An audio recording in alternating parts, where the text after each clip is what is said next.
Hey, if I'm on your FYP, congratulations. I'm your new Tia. I'm fixing to show you how to make some cheesy, creamy chicken chimichangas. That was a mouthful. That's what she said. These are my credentials. So get your shit and let's go. Get your pendeja beater 12,000 and heat that up. While that's coming up to temperature, heat up some oil, about 3 to 4 tablespoons. Once your oil is hot, add in half of a diced onion, 1 green bell pepper, 1 yellow bell pepper, and 1 jalapeño that you've taken the seeds out. You want everything to be diced up really finely. Give that a quick mix and let it cook until your onion is translucent. But Tia, why did you take the seeds out? That's where the flavor comes from. Because I have white kids, okay? I don't want to hear it.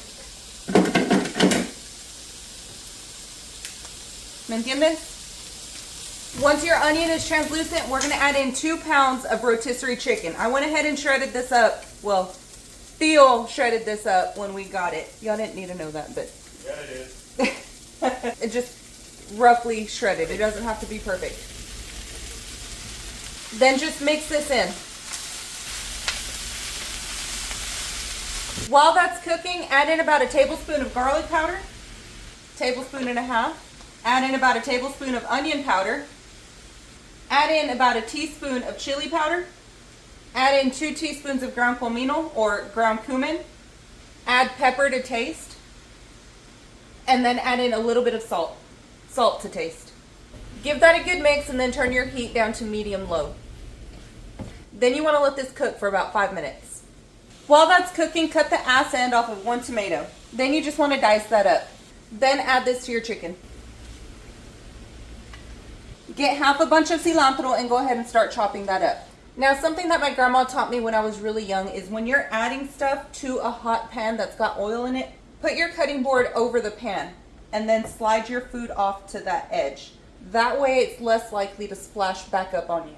After you've added all your veggies, just go ahead and give this a quick mix. Let that cook until your tomatoes start to break down. To this, I'm going to add about 1 cup of heavy whipping cream. Give that a quick mix and let it come up to a very low simmer.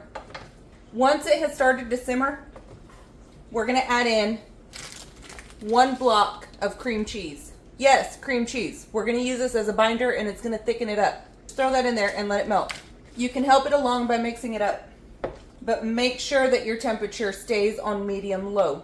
Once that's nice and melted, go ahead and pull it off the burner. This is what it should look like. Here, taste that and tell me what you think. Now get this old hag and start heating it up. While that's heating up, you want to add in a little bit of oil. I'm using vegetable oil, but you can use whatever kind you want. You want to add enough to where it's about 1/4 of an inch deep in your pan. Come here. Come closer. All right. These are the tortillas that I'm using. Y'all know I know how to make fresh homemade tortillas. Tia is being floja. It's okay. Lay your tortillas down and spoon on some of your mixture. Add in a little bit of Colby Jack cheese or whatever cheese you want. Fold your edges over. Bring that end to the other end and squish everything in. And then just roll it up. You want to lay this seam side down. Now once everything is rolled out, bring it back over to your stove. We're going to get 1 of our chimichangas. And you have to do that, otherwise this part's not going to work. Then grab it and lay it seam side down in your oil. I'm going to cook these 2, maybe 3 at a time. You just want to let that cook up for about 30 seconds or until the outside is crispy. After about 30 seconds, just give those a quick flip. Let them cook on each side until they're golden brown all the way around. Kind of like your Tia's arm. You want it to be that color too. Here, screenshot that. You got it? All right. Once those are done cooking, drain the excess oil and then lay them on a plate that's been lined with paper towels. I've got my chimichanga and a little bit of rice. I've got my cheese dip here. And I'm just going to spoon that right on top. You can put as much cheese on here as you want to, or as little. You don't even have to put any cheese on here.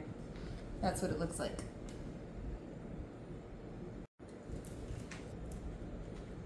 Yo, look at that filling.